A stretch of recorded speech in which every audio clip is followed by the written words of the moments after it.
We are 3 weeks, minus a day, out from the midterm elections. So that means we're 20 days away from what, I hate to say it, is probably one of the most important elections of all of our lives. What's at stake? Who is going to control our U.S. Congress and our U.S. Senate? And why does that matter? Because it's the Congress people and it's the senators that make the laws, not the President of the United States. We all have to go back to our fifth grade civics and remember that we have three branches of government. We have our legislative body, that's our Congress and our Senate. We have our executive branch, our president, and then we have our judicial branch. We've already kind of lost control of our judicial branch because we have this horrible 6-3 conservative majority on the U.S. Supreme Court. That means our only chance of getting laws that will protect the rights of all of us is by controlling, and I do mean democratic control of our Congress and our Senate. So what is it going to take to maintain the Democratic majority in the House and pick up those critical 2 U.S. Democratic Senate seats? Today we're talking to voters and experts, and we are going all in on the midterm elections. Coming up next. Live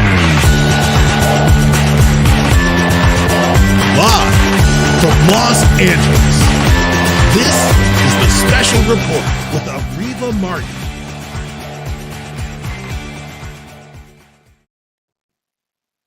We have heard the political pundits and all the experts talk about what is going to drive voters to the polls this November. Is it going to be inflation, gas prices, the price of groceries, the price of travel, airline tickets, hotels? Everything seems to be so high right now. Do voters really think that somehow Republicans have a magic wand that they can wave if they get elected come November 8th, and that they can reverse this inflationary trend that we're seeing, that they can somehow lower gas prices? So is it gas prices and inflation that's going to drive folks to the polls? Is it voting rights? Is it the John Lewis Voting Rights Act that has stalled because they cannot pick up even a single Republican vote to pass common sense voting rights legislation in this country? Or is it the Dobbs decision, the decision that stripped away a constitutional right that women in this country have had for 50 years? And that's the right to control our own bodies and our own reproductive health. Is that driving voters to the polls? Lots of posters out there, lots of research, lots of surveys. But today we're talking to real people, because they are the ones who are going to help us understand what's going to really drive voters to the polls and what's going to make a difference in some of those tight elections for both the U.S. Congress and the Senate and some of those local elections, because we shouldn't sleep on the fact that it's at the local level that a lot of policy decisions are being made. We know that post-Dobbs, it's state legislators who are passing these restrictive and oppressive anti-abortion laws. So as you are thinking about who you are voting for at the congressional, at the federal level, also, please, please, please make sure you are voting for every local elected official, every office, whether it's a judicial office, whether it's your district attorney, your mayor, your school board leader. All of those offices matter, and your vote matters. I'm so excited today because in my first segment, I'm talking to a voter. Her name is Julie Collins. She's part of the Ohio Coalition of Red, Wine, and Blue. You've seen its leader on this show lots of times, a group of women who got together during the 2016 election to say they wanted to have more control over electoral politics. Julie is a former city council member in Ohio. She's also a former president of a local branch of the NAACP. And she is a mom, and she is a woman on a mission. Good morning, and thank you, Julie, for joining me. Oh, thank you for having me. All right, Julie, you are in Ohio, and there is a tough Senate race going on in Ohio. And Democrats across this country are feeling pretty, emboldened, empowered, happy, perhaps maybe hopeful that we can pick up a Senate seat in Ohio. That would be a miraculous, given that Ohio is pretty red. But tell us what's happening on the ground with this Senate race between Tim Ryan, a Democrat who's running, former congressman or existing congressman, and J.D. Vance, this lawyer, Yale attorney turned screenwriter turned movie producer who, for most of this race, reports are that he's been pretty MIA. He has been pretty MIA, and I think when people started calling him out on it, he finally decided to show up. Sadly, it's a little closer than I would like, than for comfort than I would like for it to be. But we are out there working every day with the ladies in Ohio. We're having them talking to their friends and their family. Our big push is on relational organizing. Because that is way more effective than a stranger knocking on your door. And so we are having them do that, have them get their folks out to vote, have them voting all the way down the ticket, like you just said, because we also have a state Supreme Court race here in Ohio that is critical for us because we have a supermajority in our legislature. So, the only stopgap we would have would be for those three ladies to get on the Supreme Court, our state Supreme Court. So, Julie, lots of conversations by experts about what's going to drive voters to the polls. So, on the ground in Ohio, what is the number one issue, if there is one, that you think is going to motivate not just the regular voter who votes in any election, no matter what, but maybe those marginal voters, those voters who often are referred to as low propensity voters? They don't vote in every election. They vote for the presidential candidate. They vote, every 4 years. They don't vote every year. They definitely don't vote in midterm elections. What do you think is going to drive those voters to the polls? Well, women's health care and reproductive rights are huge here. That's what ladies are talking about. They're also talking about the interruptions that are happening at the school board level. They're talking about they're just talking about those kinds of things because those are really super important. And, the ability to decide when you want to start your family is critical. And that's an economic issue all by itself. So you're talking about Dobbs, obviously. So Dobbs, that decision by the U.S. Supreme Court that overturned 50-year precedent of Roe v. Wade, they gave women the right to an abortion. How is that playing? We saw that Kansas election, that Kansas vote over, how they would treat an attempt to outlaw or ban abortion in the state of Kansas. How is it motivating, the Dobbs decision, motivating your voters on the ground in Ohio? Well, our ladies know that if the Republican choice is made, that, there is a chance that they could do a nationwide ban. And that would take their right from the states away. So, we don't want that to happen. So, we want to definitely flip this seat because, of course, this is a Republican seat that we're talking about, Rob Portman's seat. So, this would be quite, a victory. J.D. Vance really, I don't even understand his candidacy or why he was picked to run. But be that as it may, this is where we are. Those that don't know much about J.D. Vance, just give us the brief summation of who he is or how he's presented himself in this election. Well, he's presenting himself as a family person and someone who is, compassionate and all of these different things. And, the point is like you said before, he was missing for most of this time frame. It's only been like the last month and a half that he's even been, doing anything and coming around and trying to campaign, if you will. It's absolutely, to me, insulting, because if I were a Republican and that's how the candidate treated me, that's how he's going to treat you in Congress too. He doesn't care. Right. He doesn't care about you at all. He's just doing this for the title, it's another, thing on his resume, whatever, however he is looking at this. But he's not really, to me, I don't think he's a serious candidate. Tim Ryan is a serious candidate. He's already in Congress. He knows, Ohio. He has been out there helping, helping with all of the good things that are positive that are coming our way. We do have some positive things coming in the state, because we have some big industry coming. So, and he has been a part of those decisions, those economic things that are positive for our state. Yeah. I know that J.D. Vance originally, before he won that primary, had come out against Donald Trump. And then in the primary, he became this big Trumper. He embraced Trump fully, and we saw that across the country.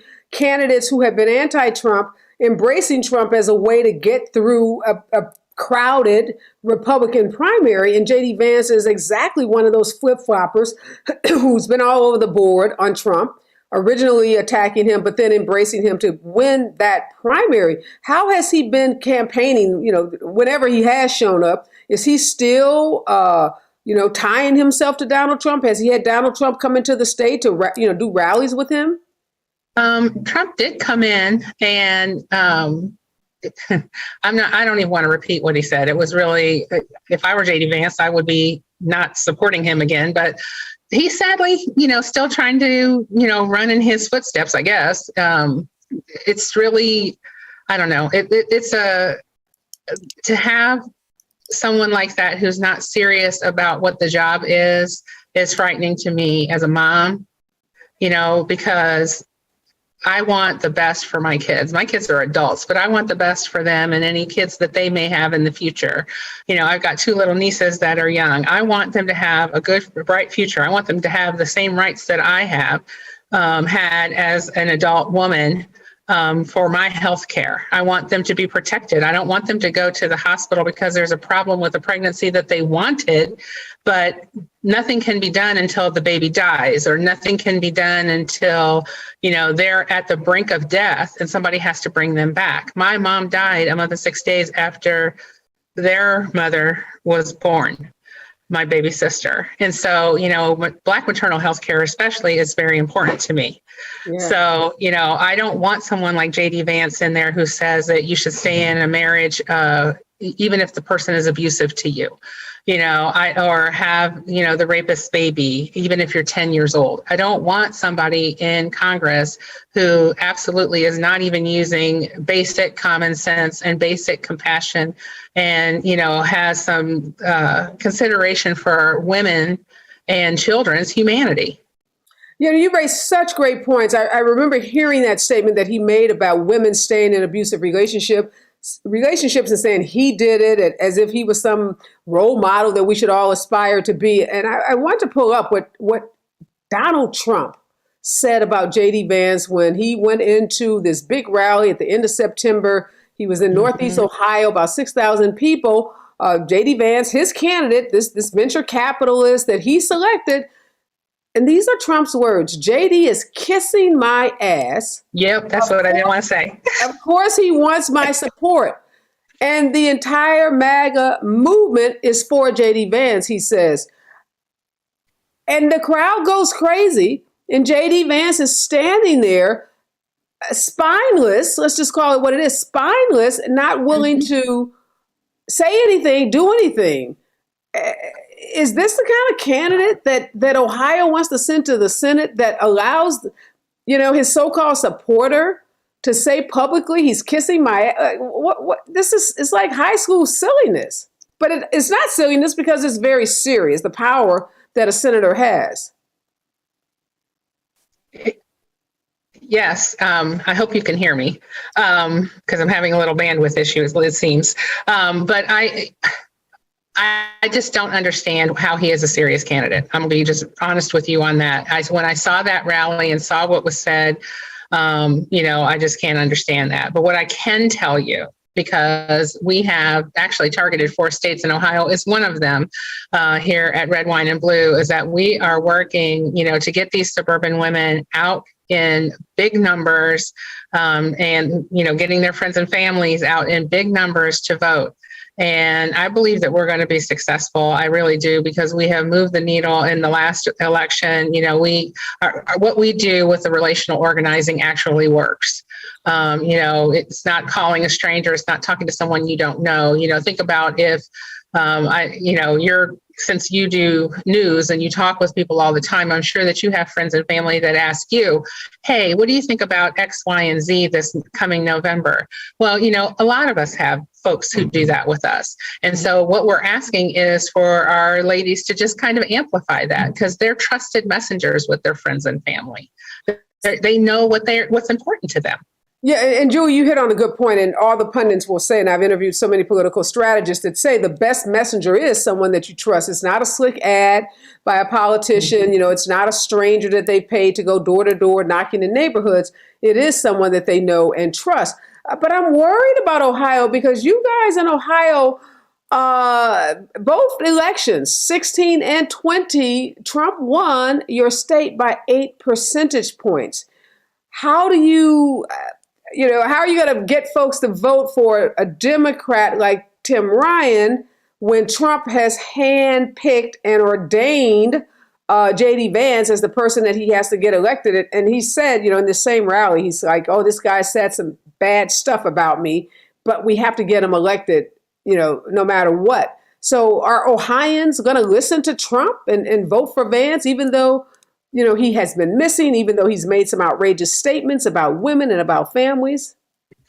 Well, clearly there are some who will. There are some who will. Our focus truly is on the folks who might not have gone out because it was a midterm race. Getting those folks, we're trying to get people who vote to the polls. Even if they are, the 4-year voter, like you mentioned in your beginning segment, we're trying to get them out to the midterms and express to them, how important this election cycle is, how important this Senate race is, how important our state Supreme Court justice race is, how important, all the down ticket stuff is. And so, we truly believe that, we will prevail. Even in 20, even with the numbers the way that they came out with Trump winning the state, we still, in those suburban areas that we targeted, we still move the needle, and in some places by 9 points. So, this does work, and you just can't completely rely on polls because pollsters don't talk to new voters, pollsters don't talk to, infrequent voters and people like that. So, it's just going to really come down to election day, and we're not going to stop until the polls close at 7:30. We know that there are ads being run in Ohio right now that say that Ryan has voted 100% with Nancy Pelosi and Joe Biden. And that might be speaking to those election deniers, because we know there are a lot of people in Ohio and across this country who still believe that the election was stolen. They believe the big lie that Donald Trump keeps telling them. So, the Richard Green, who's going to be on the show a little later, our strategist that we go to often, says the goal is not to focus on those folks, those deniers, those people who, no matter what you say to them, are going to be stuck on stupid. Let's just call it what it is. But to go after those, those voters who aren't likely to vote, to register voters who may not even be registered. So what efforts are you doing in Ohio? Because all the stats tell us that there are far more people that believe in Democratic policies than there are that believe in Republicans. It's just a question of getting them registered and getting them to the polls. So how have you guys expanded amongst women, amongst young people, amongst African Americans who we know have to have huge turnout in order for someone like Ryan or any Democratic candidate to win? Have you made, what are your on the ground, get the vote, get folks registered? What does that plan look like? Well, obviously, our time for registration actually has closed because we're in early vote right now. But we did focus on that, trying to get folks that were registered. But truly, we are working on the folks who are on the rolls, who are, for sure voters, infrequent voters, and who have the same values that we have. You're right. You can't change the MAGA folks. Those folks are set in what they want to believe. They're set in what, who they want to vote for. But we have enough numbers on the other side if everybody comes out to vote. We have coalition partners that are done the math. And right. The math tells you that if you turn your voters out, you can win the Senate race. You could win Ryan. So the question becomes, what happened in the last 2 elections? If you have the numbers there, how did Trump win Ohio by 8 percentage points? Well, we have only been around since 2019. Okay. So, and it was, they just did some things at the local level. I came in 20, And that's when we really started in earnest and, grew from just being Ohio based to nationwide. And we did make strides. We made strides in Ohio. We made strides in those places. We actually improved upon the voting percentages from 2018. So we have made progress, but we were brand new really in 2020. Okay. So, this is really not going to be responsible for what happened in 16 and 20. Okay, let me ask you this, Julie. We know that Republicans around the country, and including Vance, are leaning into this, really negative view of the country, and they're painting the country as being, in the worst state possible. They're leaning into this notion that we have a horrible border problem, that crime is at an all-time high, and, this inflation issue. How are those three issues, the border issue, this crime issue that they're inflating, and the issue of inflation, how is that going to play with Ohio voters? Are they going to look at the Republicans and say, oh, wait, I may not like everything that Vance and Trump stand for, but, they're going to close the borders, or they're going to do something on crime, or the Republicans are going to really bring down inflation? How do you counter those arguments? Well, it's very easy to counter those arguments because the Republicans don't do anything to curb crime. In fact, every time there's something that is brought up that has anything to do with gun violence prevention in any way, they vote it down. So they clearly are not helpful in that regard. They also vote against things Julie, like... Julie, wait a second. We know that when they're talking about crime, that's just like some dog whistle for race. So it is crime. They're really talking about, we got to get those black folks under control. So, and we know that Vance in a debate said he couldn't be a racist because he has biracial kids. And I do worry about that dog whistle, race issue in a place like Ohio, that those rural voters and those suburbs, where you have a lot of white voters, are they, because see, they want them to hear crime and think violent, dangerous black people. So we know that. So how does that play in Ohio? Well, in the suburbs is not playing at all because our suburbs are quite diverse, so, that doesn't work. And our women are a lot smarter than that. They really are. They are not falling for that, what the old folks used to say, the okey doke. They're not falling for that. They know better. And the things that are important to them, again, women's health care is an economic issue.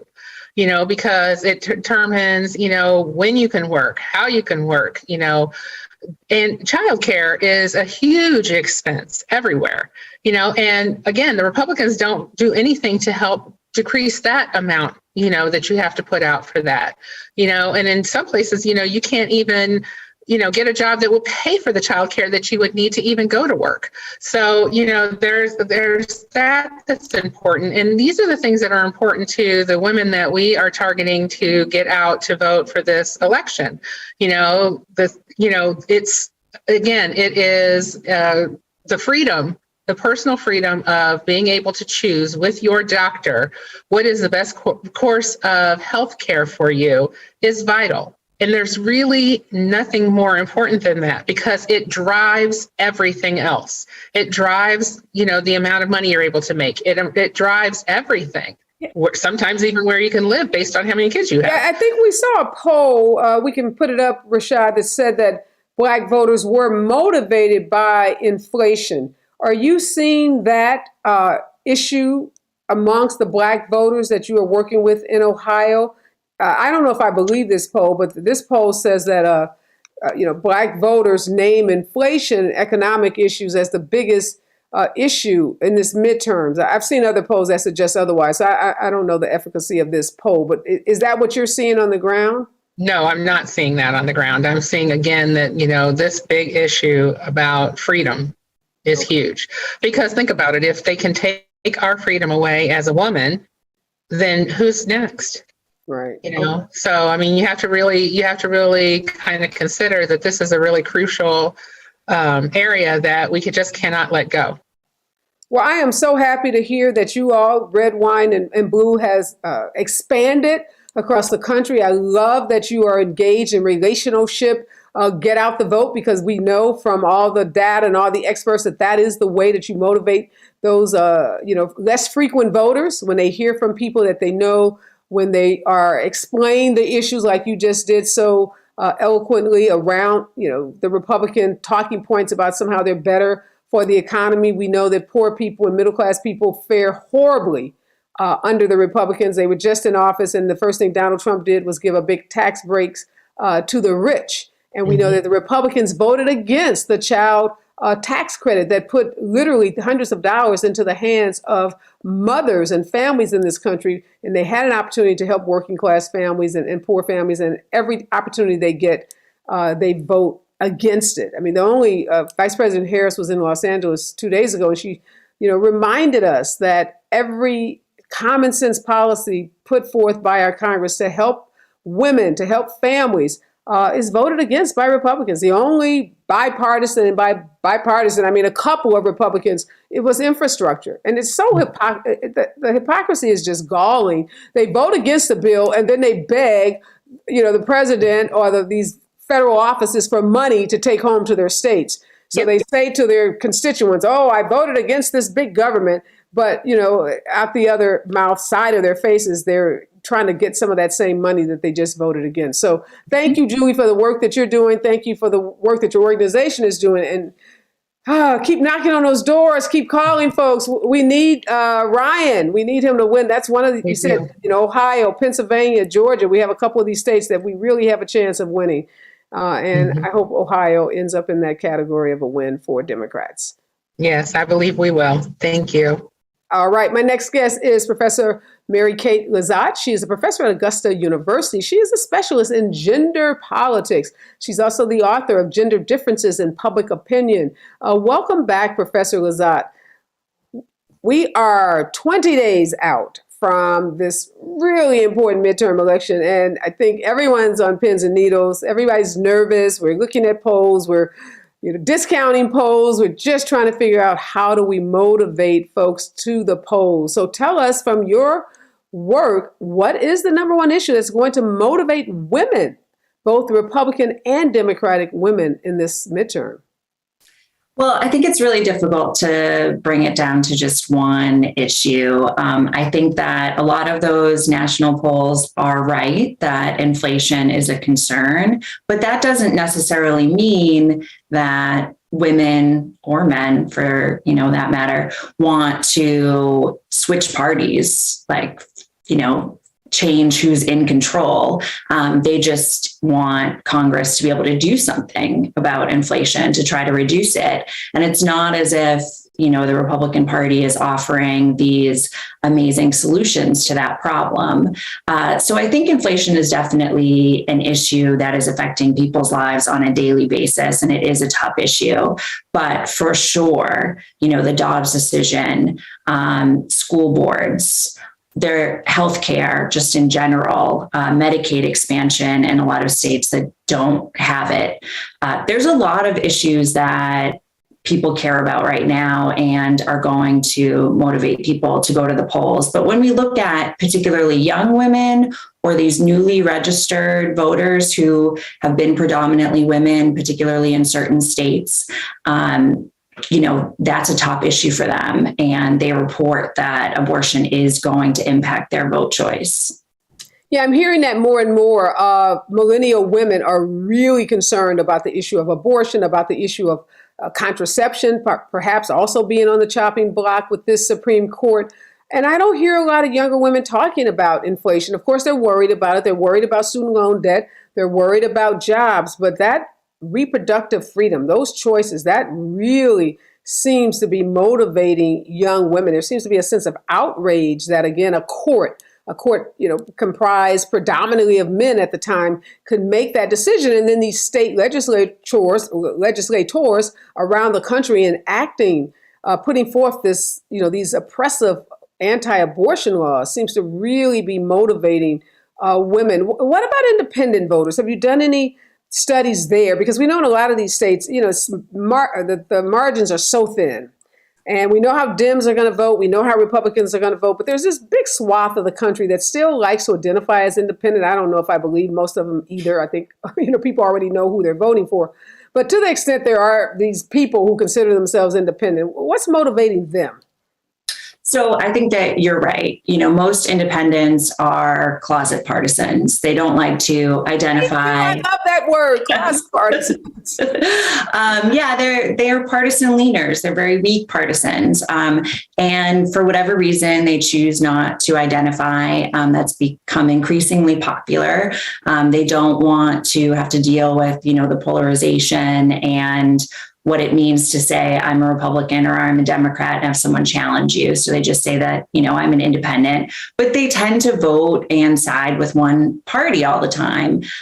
So we've seen that those sorts of independents who may not have been, participating or registered, they seem a lot more enthusiastic right now and have registered. If we look at Kansas and how many independent voters turned out on that question of abortion, when that was the only thing that they could really vote for in that election. So I think that we're going to see a lot of that across the country in terms of people who, generally, they might not feel strongly enough on a normal midterm year to turn out to vote. But this year, especially for women, I think we're going to see them turn out in much bigger numbers than we're used to seeing for a midterm election. So Republicans have done a couple of things in this election. Initially, they started out with what they always do, which is to say everything that Dems are for is bad. Paint the country as being in the worst state possible, millions of people crossing the borders are overrun, there's rampant crime everywhere, there's high inflation, there's bad. And then it seemed like they decided, well, maybe we should say what we're going to be for and not just talk about what we are against. But it doesn't seem like they can ever really come to a consensus about what they are for. I mean, that message seems to get really muddled. I was talking to Julie about Ohio, and if you read everything about J.D. Vance, it's what he is against. It's hard to find anything that he is for. Does that kind of political message still resonate with voters, that everything is bad and the people in office made it bad? I'm not going to tell you how I'm going to make it better, but they're just making it bad. Yeah, I mean, I think for some voters, especially if they hear it enough, they start to believe it. I think that it's really frustrating to see a political party who says, they've done all of these horrible things, they're ruining our country, and then the next day say they haven't gotten anything done. Which one is it? Yeah. And I think that we hear that sort of messaging a lot, and we've been hearing it a lot during this, campaign season. But I think that, ultimately, that is something that the Democrats haven't done a great job in terms of messaging, in terms of saying, we have solutions. We have bills that we want to pass that we haven't been able to pass because we don't have a big enough majority in the Senate. I don't think that we've heard that sort of thing from the Republican Party, and the Democrats haven't been successful in, calling out Republicans for not providing those sorts of solutions. Because, if your solution is just get big government out of everyone's life, we've done that before. We've seen policies that try to, reduce the size of government, that try to give tax breaks to the wealthy. And guess what? They don't trickle down. No. They don't help. We're still talking about trickle down economics, like, Milton Friedman back at the University of Chicago, how many decades ago? And it never has worked. It doesn't work today. But one thing you just said, Professor, that I want to bring Richard Green in. He's a political strategist that we go to often. And he's a communication strategist. So he talks a lot about messaging. So you just said you don't think the Democrats have done a great job of getting their message out. But before the show started, Richard was telling us about an interview that Nancy Pelosi was doing where she was trying to talk about, substantive issues. And she got cut off because the media wants to talk about the sensationalized things. And I was thinking the vice president was here in Los Angeles a couple of days ago, and I went to an event with her. It's not even just what the Democrats want to do that the Republicans are stopping them from doing. There's a laundry list of things that the Democrats have done. So when people say Democrats haven't done anything, I mean, she started going through this checklist of, oh my God, This is in 2 years. Even with all of this opposition, we've gotten so much done. But Richard says the media doesn't want to talk about what Dems have gotten done. Or they don't want to talk about the obstructionists of the Republicans. They want to talk about the sensational things. So, Richard, how do you address Professor Lazat's point that, the messaging isn't getting through, is not breaking through? Well, I've been saying that for about a year. And more than that, we have to focus on issues. And I think the entire election could be so simplified by the following. Do you want women to have reproductive rights in America? Do you want to have background checks for all gun purchases? Do you want $35 insulin? Do you want to pass the George Floyd Justice and Policing Act? Do you want to pass the John R. Lewis Voting Rights Act? Do you want to codify the constitutional right of same-sex marriage in America? And just go on, and then say, Democrats have passed bills for all of these things, and we just need 2, 3, 4, or maybe 5 at most, including to decriminalize marijuana and allow people, expunge their arrest records. All of these things are on the ballot, and what we are electing congressmen and senators for is to legislate. They're not going to be able to solve inflation or gas prices or all of the things that the Republicans are talking about. They can legislate and immediately restore reproductive rights in America. Joe Biden yesterday said, if we have a few more senators, we can pass the bill that would overrule the Supreme Court, codify Roe v. Wade, and immediately restore reproductive rights across America. And I will sign that bill in January. He said that. He's been saying that repeatedly. Vice President Harris has said that. I want to play but the media is not covering it. Well, I want to play a social media video ad and get you guys' thoughts about, is this an effective messaging tool? Let's play Swalwell. He's a congressman from California. He has this really innovative social media ad. Let's take a look. You're weird. He is weird, but cute. Gross. The hell? Mary Anderson, Yes. I have a warrant for your arrest. Arrest for what? Penal Code 243 violation. Unlawful termination of a pregnancy. You gotta be kidding me. That is my personal business. That's for the courts to decide, ma'am. Your medical records have been subpoenaed and Dr. Landry's already in custody. No, my God, you can't just... You will have to submit to a physical examination. What? By who? No one's touching Sir, me. My wife. get that! Ma'am, turn around. Oh my God. Put your Oh my hands God. behind your back. Now. Why is this happening? Love you, honey bear. We're just enforcing the law here. Elections have consequences. Vote Democrat on November 8th. Stop Republicans from criminalizing abortion everywhere. Protect women's rights and freedom. Please don't do this. Please.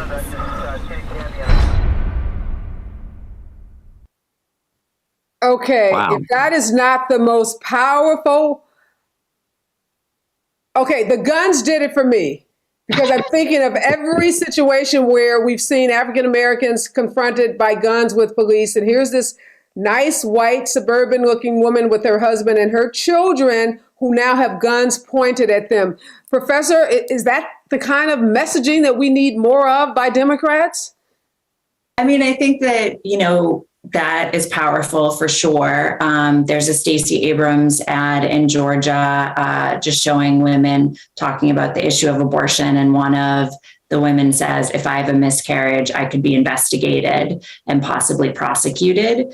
And I think that that's also really powerful as well, to make it about more than just, the type of elective abortions, but any sort of, procedure that women end up having to have for their health. I definitely think that that's powerful. I would say that, one of the major issues that Richard brings up in terms of the news media covering this is that the news media doesn't want to seem as though they have a liberal bias. And so they kind of overcorrect, and they end up in that overcorrection through a lot of mainstream media outlets. They end up kind of having their coverage favor Republicans because they don't want to look like they have a liberal bias. And so they end up covering the issues that Republicans are stressing. And that becomes, the messaging that everyone is paying attention to. And I think that that's really, really unfortunate. And ultimately, we need to look at our journalism schools and get them to work on, how to actually appear objective rather than this sort of overcorrection that ends up misleading the electorate as to, what the real issues are and where the candidates stand on them. Yeah, so that's such a great point. And we see all these false equivalencies that the media makes as if somehow what's happening under this administration is tantamount to what happened under, the Trump administration. We often see that. And we see the media not willing, as you said, to talk about issues that are important to the majority of the country, but focus in on those that are the loudest and some of those Republican voices that are loud, or, Marjorie Taylor Greene, what she's doing, as if, she really represents anyone other than a small segment of the population. And they are given what appears to be a much bigger voice when we know in the reality, more people in this country agree with the policies of Democrats, whether they call themselves Democrats or not, which is why abortion, the numbers are overwhelmingly in favor of women having the right to choose as it relates to abortions. But yet those anti-abortion voices, get more airtime. They get more playtime. Richard, how do we correct that? The professor said, go back to journalism school and teach these journalists how to be more balanced. We don't have a lot of time in 20 days to do that. So we got to do something that's kind of quick and to the point. Well, here's the thing. By the way, Eric Swalwell is a friend, and I think that ad is a masterpiece. Holy mackerel. If you're not emotionally affected by that ad, then you don't have a heartbeat. But here's the thing, and I sent a text to Eric and I said that it was a masterpiece, but it's missing the civics context that I've been begging the Democrats for years to educate America about.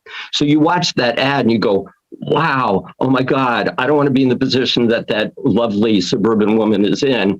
But there is no information on how we can fix it by voting on November 8th.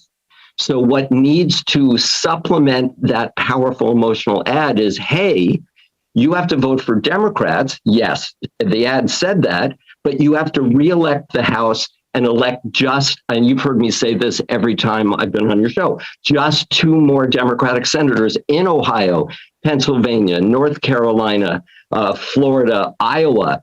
Admiral Mike Franklin is very close to defeating Chuck Grassley in Wisconsin.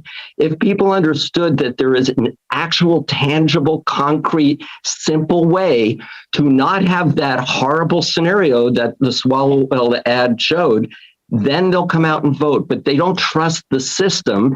And whenever a politician, even a cool politician like Eric Swalwell, makes that kind of message, they go, oh, the system doesn't work, it's all bullshit.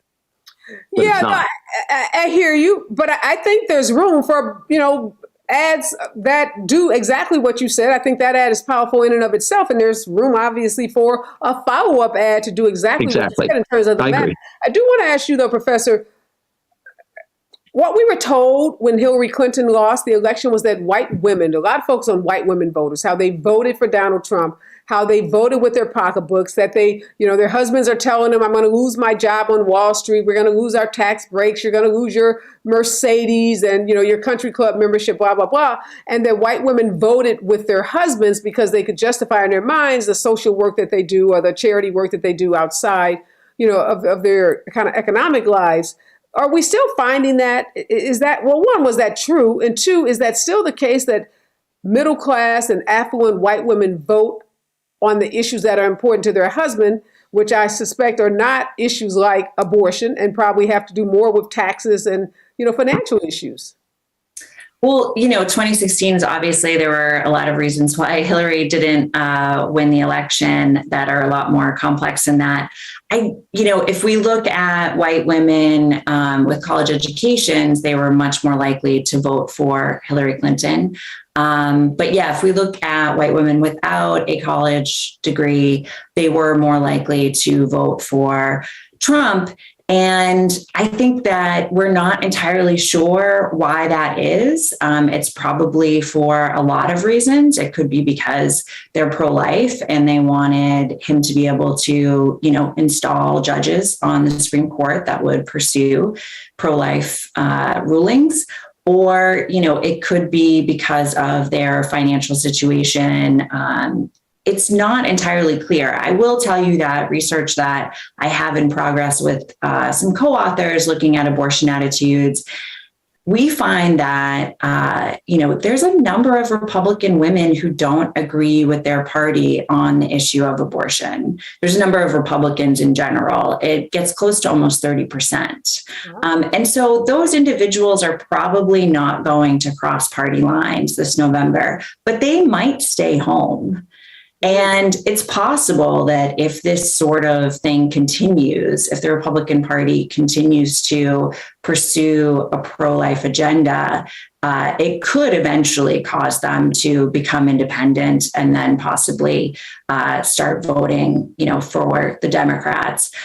But I think it's really complicated, and I can't tell you for sure. I don't like the idea of saying that women are just voting the way that their husbands want them to vote, though. That bothers me. I think they probably have their own reasons for voting Republican. Well, that's good to know that it's complicated. I mean, we all know it. It is more complicated than reducing it to one single factor. But, how those women vote is important. And I'm glad to hear that you're saying there are Republican women who may not cross lines, but may stay home, because that will help. So if white women in Ohio who don't want J.D. Vance to be in office because they are concerned about abortions don't go out and vote for J.D. Vance, then Tim Ryan obviously has a better chance of winning. Let's take a look at another ad. We're talking about messaging and what Dems are getting right or wrong, or how we message to our voters. There's a TikTok ad that's gotten a lot of attention. Let's take a look at that. Good evening, TikTok friends. This year's cost of living raise for Social Security is going to be a little more than 8%. Last year, it was a bit more than 5%. Both of these increases were greater than we have had in the last 40 years. And most especially this year.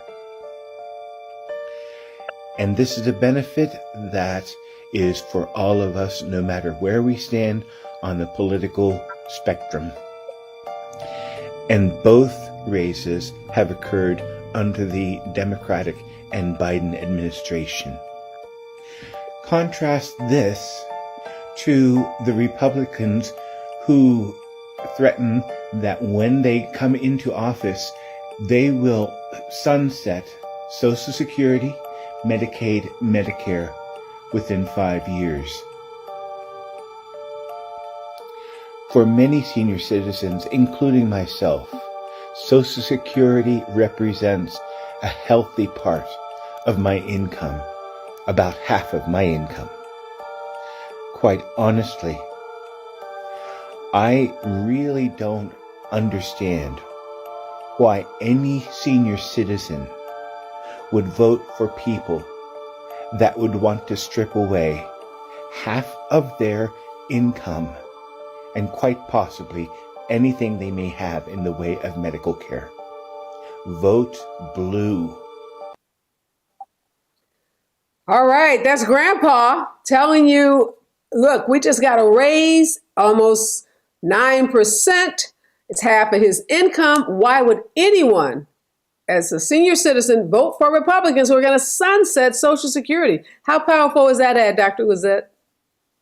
I mean, that's definitely powerful. It's it's a little on the long side, but I mean, I think he does a great job of talking about the issue. I don't think that we're hearing a lot about the fact that that cost of living raise was so generous and is going to help seniors deal with, the rise in costs because of inflation.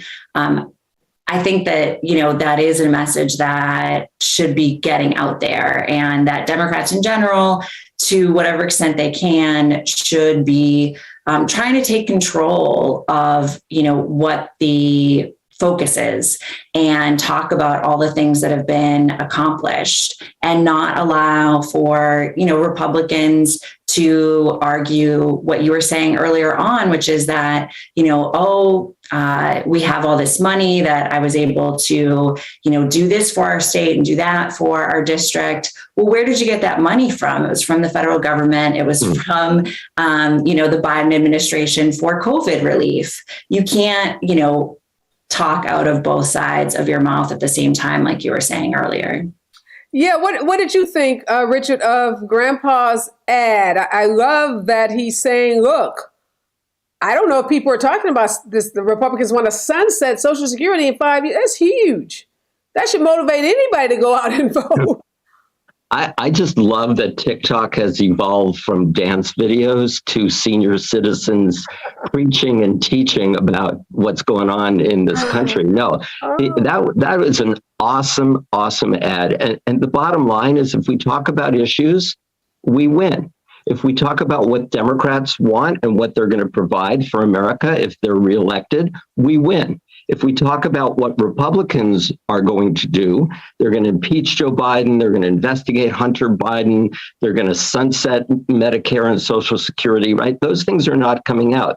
Here's the bottom line on that. And I've actually had this conversation with former Republican Party Chair Michael Steele. I said, Michael, can you tell me one thing that the Republican Party, and this was even a few years ago, now it's even worse, wants, what they want to legislate, what they want to pass, that is supported by the majority of the American people? There is not one thing. There's not one thing.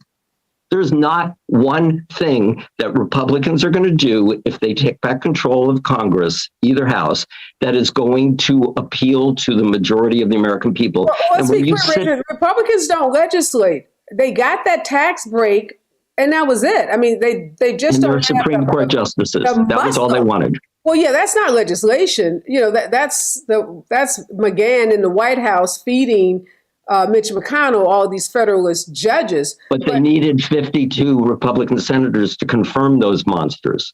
No, I know that, but I'm just saying, building legislation, that's a skill.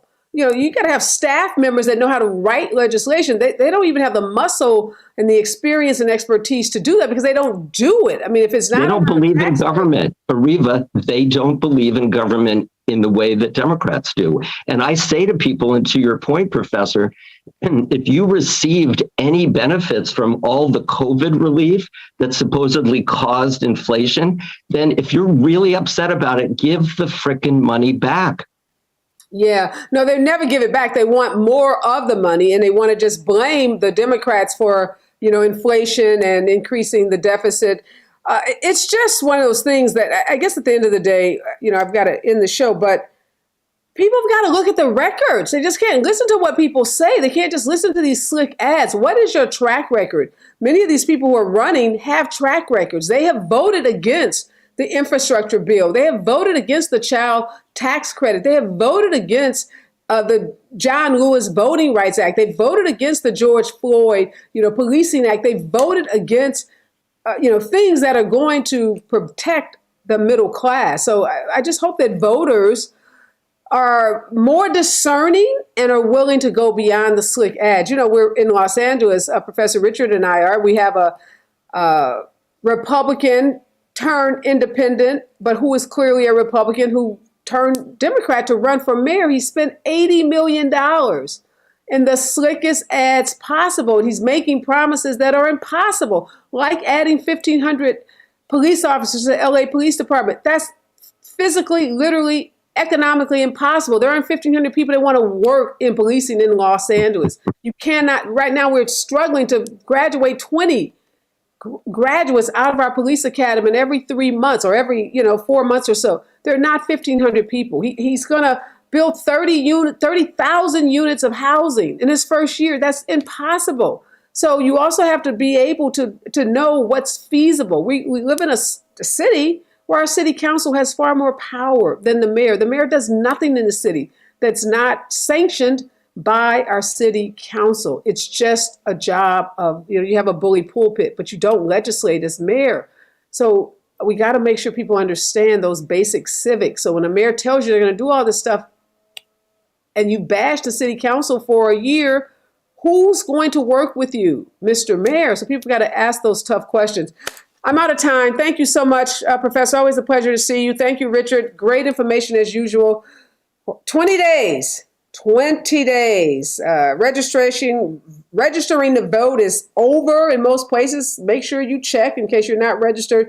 Early voting has started in places like California, in places like Ohio, places all over this country. Vote and vote early. No need to wait on November 8th. You can vote now in most places, so make sure you're voting. Thanks so much, Richard and Professor, for joining me this morning. All right. Oh, God, I got to thank my guest this morning. Thanks for being a part of this important program. It's 20 days before the elections, and we are going to make sure that we're bringing you as much information as we can to make sure you're making an informed choice as you vote.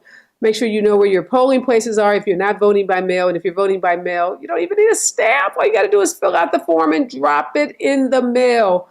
And we've made it clear today, and we've been making it clear for the last year, there's only one choice in this election. And don't get caught up in the labels of Democrat and Republican. Think about what's going to impact your lives, impact your family's lives. It's going to impact your freedoms. And when you think about it in those terms, there's only one way to vote, and that is to vote blue. Those are my words to live by today. Be safe out there. Remember, we're all in this together.